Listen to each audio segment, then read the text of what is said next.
Welcome, dear students, again to your offline English class.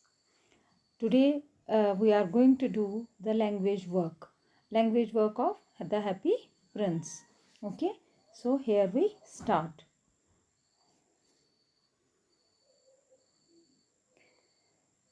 Use the following phrases in sentences of your own. देखिए, कुछ हमारे पास ऐसे phrases होते हैं वो दिखने में हमें कुछ और ही मीनिंग लगता है, लेकिन जो एक्चुअल मीनिंग होता है वो that is different.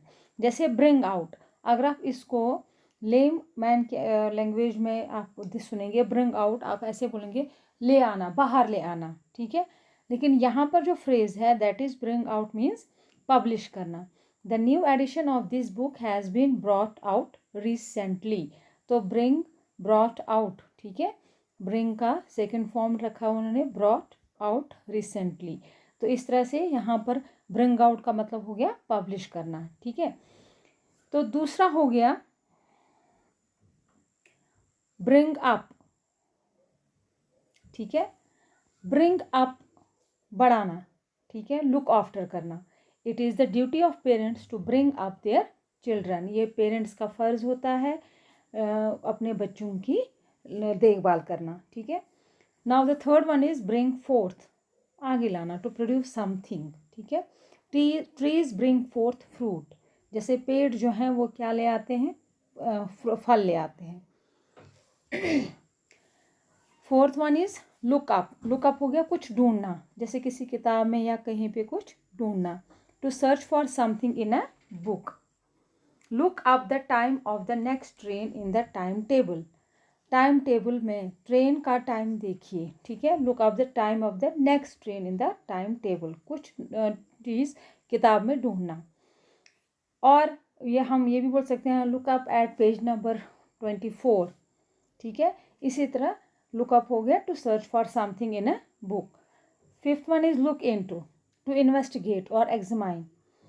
Examine, look into या मतलब इन्वेस्टिगेट करना. The police is looking into the matter. Police जो है वो इस मैटर में जांच पड़ताल कर रही है. अब देखिए look up, look into, look after. Look तो 4-5 बार हमारा इस्तेमाल हुआ है, बट जो इसके आगे जो वर्ड्स यूज़ हुए हैं up, into, after, down, upon, around, तो इनसे इसका जो मीनिंग है वो बिल्कुल ही डिफरेंटली टोटली चेंज हो जाता है, ठीक है. Now the six one is look after. Look after again देखभाल करना, to care for somebody. Who is going to look after the children while you are away. Now the seventh sentence is look down upon, किसी को नीची नज़र से देखना. To consider somebody inferior to one self, ठीक है, अपने आप से किसी को कम देखना. She looks down upon people who have never been to university, ठीक है, किसी को मतलब किसी भी लिहाज से अपने से कम समझना. Look around, to examine various possibilities. Look around हो गया आगे पीछे देखना, ठीक है. आप देख लो, ढूंढ लो, ऐसे हम बोलते हैं. जैसे आपको किसी कॉलेज में एडमिशन करना है, किसी स्कूल में एडमिशन करना है, तो आप अपने पेरेंट्स को बोलेंगे या अपने भाई ब्रदर्स को बोलेंगे, ब्रदर को, सिस्टर को, कि लुक अराउंड, आगे पीछे और भी जांच पड़ताल कर लो. जैसे we are going to look around a little before deciding where to buy a house. जैसे हम लोग थोड़ी जांच पड़ताल करेंगे जहाँ पे हमें नया घर खरीदना है, तो इसके आगे पीछे हम उसको जांच पड़ताल करेंगे, देखेंगे, ठीक है.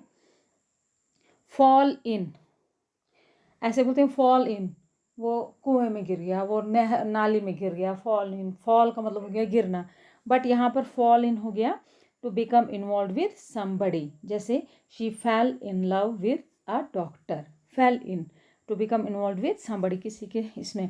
या आप ये बोल सकते हैं he fell in a bad company, तो वो बुरी संगति में फंस गया है, इन्वॉल्व हो गया किसी के साथ. Hang in, hang in means persevere. Persevere means कि हैंग एकदम से मतलब रुक जाना, कोई काम ना करना. जैसे she has manage to hang in despite years of bad luck. बेशक उसने उसका बैड लक था, लेकिन फिर भी उसने अपने आप को थाम लिया, ठीक है. परसिवियर मीन्स अपने आप को थामना, अपने आप को एक्टिव रखना, चाहे कितनी भी हालात ख़राब क्यों ना हो. 11th हो गया सी थ्रू. सी थ्रू देखना, ठीक है. टू बिकम अवेयर ऑफ, मुझे कुछ पता चल रहा है, to see through, I am seeing through what your ways are, जैसे we saw through his tricks, हम उसकी चालाकियाँ हमें पता है, ठीक है, हमें उनकी चालाकियों को बांप लिया है, तो बिकम अवेयर ऑफ। फिर आ गया 12th, C of, C of हो गया गुड बाय कर देना, ठीक है, जैसे हम उनको सी ऑफ करने गए थे, टू से गुड बाय और somebody who is about to start a journey, we all went to the airport to see her off, ठीक है। नाउ देखिए, हमने ग्रामर पोर्शन में नरेशंस किया हुआ है। नरेशंस आपको मैंने बोला था कि जो रिपोर्टिंग स्पीच होता है और रिपोर्टिंग वर्ब जो होता है, वो हमारा रिपोर्टिंग स्पीच हमारे रिपोर्टिंग वर्ब के ऊपर डिपेंड होती है। If your reporting verb is in present, तो आपका रिपोर्टिंग स्पीच प्रेजेंट में ही रहता है। बट अगर आपका रिपोर्टिंग स्पीच वर्ब जो है वो पास्ट में है, then automatically your reporting speech will change into past, ठीक है। तो यहाँ पर देखिए, यहाँ पर हमारे पास 1 2 3 4 5 6 7 8 9 10 सेंटेंसेस दिए हैं। They are from the lesson. तो आप देखिए, इसमें हमारा जो इन्वर्टेड कॉमाज में जो है वो रिपोर्टिंग स्पीच है, okay. And the last one, asked the swallow, asked the swallow जो है वो रिपोर्टिंग वर्ब है। तो इसी तरह आपको देखना है कि अगर हमारा रिपोर्टिंग वर्ब पास्ट में है, देन जो हमारा फर्स्ट पर्सन है वो सेकंड पर्सन में चेंज हो जाएगा, या जो हमारा क्या बोलते हैं पास्ट जो होगा वो प्रेजेंट जो होगा वो पास्ट में चेंज हो जाएगा। तो इस तरह आप ये सेंटेंसेस पढ़ लीजिए। Why are you weeping then, asked the swallow, then change into now. Swallow ने पूछा, asked the swallow asked to prince. Why, you का ही, उससे पूछ रहा है वो, ही वॉज वीपिंग, देन का नाउ।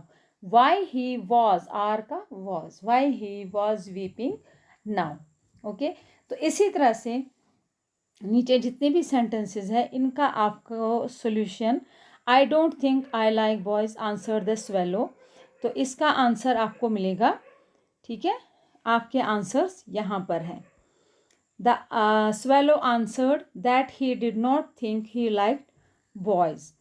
स्वेलो ने कहा कि मुझे नहीं लगता कि मुझे लड़के किसी भी सूरत में पसंद हैं, ठीक है।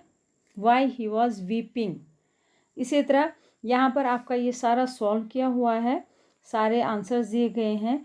नाउ हमारा एक राइटिंग वर्क आता है इसमें, write in 2 paragraphs how to take care of orphans. Orphans जो हैं उनकी आप कैसे देखभाल, और ऑर्फन होते हैं अनाथ जिनके माँ बाप नहीं होते, आप उनकी कैसे देखभाल कर सकते हैं, आपको 2 पैराग्राफ्स में ये बताना है। There can be no greater curse in life than being an orphan. बोलते हैं इससे बड़ा कोई भी शाप नहीं है, इससे बड़ी कोई भी मतलब बुराई नहीं है कि इस ज़मीन पर, इस ज़िंदगी में कोई ऑर्फन हो, ठीक है। To be bereft of the hugs, kisses, lullabies and caresses of parents is the biggest loss one can suffer. To be bereft means इन सब से वंचित रहना, इन सब से हमारी जो कमियां हैं, इन हग्स की, किसेस की, लोरियों की, और जो माँ बाप जो केयर करते हैं उसकी, तो ये एक सबसे बड़ा लॉस है। किसके लिए? एक बच्चे के लिए, ठीक है। तो no material gifts can make up for it. चाहे आप उस बच्चे को दुनिया की कोई भी चीज़, कोई भी गिफ्ट ला के दो, लेकिन माँ बाप का प्यार उस बच्चे के लिए बहुत कीमती होता है। But orphans too have a life to live, लेकिन उन अनाथों की भी ज़िंदगी होती है जीने के लिए। It would be cruel on the part of a society to leave them to their fate. और ये एक सोसाइटी के लिए बहुत ही गलत बात है, बहुत ही जालिमाना हरकत है कि हम उनको उनकी किस्मत पर छोड़ देते हैं। Opening orphanage for them is no solution. उनके लिए अनाथ आश्रम खोल देना या यतीम घर खोल देना कोई उसका सोल्यूशन नहीं है। Living in an orphanage is it self A demoralising things. Orphanage में रहना ही इस बात को डिमोरलाइज कर देता है, मतलब उन बच्चों को नीचे निगाह में ले आता है। One is constantly reminded of the fact of being an orphan. और जो बच्चा वहाँ उस ऑर्फन एज में रहता है उसको वो हमेशा दिमाग में गूंजता रहता है कि मैं ऑर्फन हूँ, मैं ऑर्फन हूँ। So the best way is to keep them with families that can treat them as their own children. इसलिए जो बेस्ट तरीका है वो सबसे अच्छा ये है कि उनको भी फैमिलीज़ में इन्वॉल्व करना चाहिए, ताकि जो फैमिलीज़ हैं वो उनको अपने बच्चों की तरह ट्रीट करें। तो को बहुत से ऐसे कपल्स होते हैं जिनके बच्चे नहीं होते हैं। So by adopting an orphan and bringing him or her up as one's own child is a double blessing.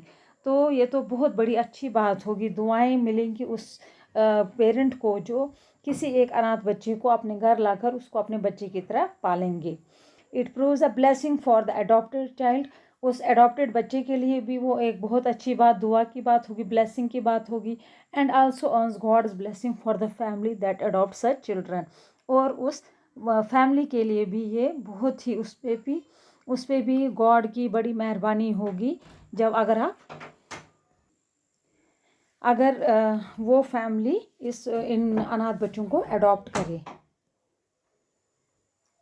ठीक है, तो इस तरह से आपने हमारा जो ये वर्क है, ग्रामर वर्क भी इसमें इन्वॉल्व हो जाता है।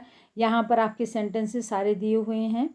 ठीक है, आप इसमें क्या करेंगे, you will go first through the question and then through the answers. ठीक है, जैसे अभी मैं बताती हूँ। आपका यहाँ पर दूसरा बी पार्ट था, आई don't think I like boys answer the swallow. मुझे नहीं लगता कि मुझे बॉयज़ अच्छे लगते हैं, ये स्वेलो ने बोला। I don't think I like boys, I किसके लिए यूज़ हुआ, स्वेलो के लिए। ठीक है, तो इसका सोल्यूशन क्या है, the swallow answered that he, I के बदले ही आ गया और आंसर्ड के साथ दैट आ गया। आई के बदले ही, डू नॉट के बदले did not, think he, I के बदले फिर से ही, लाइक्ड बॉयज। ओके, इसी तरह she said that she hoped her dress would be ready in time for the state ball. She added that she had ordered flowers to be embroidered on it, but the seamstress were very lazy. तो आप देखिए यहाँ पर ये सारे जो हैं, these are all, one thing is here. यहाँ पर जो लास्ट वाला सेंटेंस है वो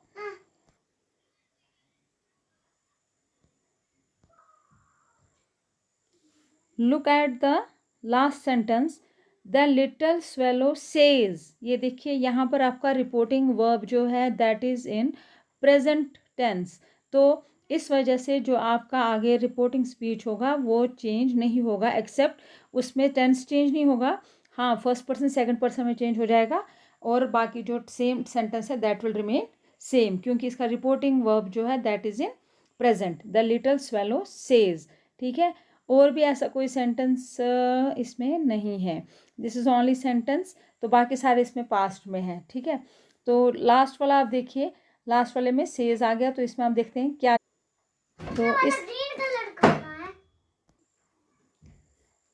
तो इस तरह से आपने देखा कि क्या चेंज है इसमें। अब देखिए इसमें क्या चेंज होगी, the little swallow says that it is curious, but I की जगह ही आ गया, he feels now quite warm although it is very cold. बस, और कोई चेंज इसमें नहीं होगी। ठीक है, दिस जे पार्ट में। तो इस तरह से आपका ये इसका लैंग्वेज वर्क भी कंप्लीट हो गया। Go through these sentences and try to change it yourself own. आप खुद इसको चेंज करने की कोशिश कीजिए। पहले आप खुद ट्राई कीजिए रिपोर्टिंग वर्ब, रिपोर्टिंग स्पीच को कैसे चेंज करना है, और उसके बाद आप आंसर्स पे आ सकते हैं। ठीक है, तो इस तरह से आप पूरा यह हमारा लैंग्वेज वर्क कंप्लीट हो गया। टिल देन हम जब और इसके अब हमारे 2 पॉइम्स रह गई हैं, वी विल डू दैट। तो till then take care, stay home, stay safe.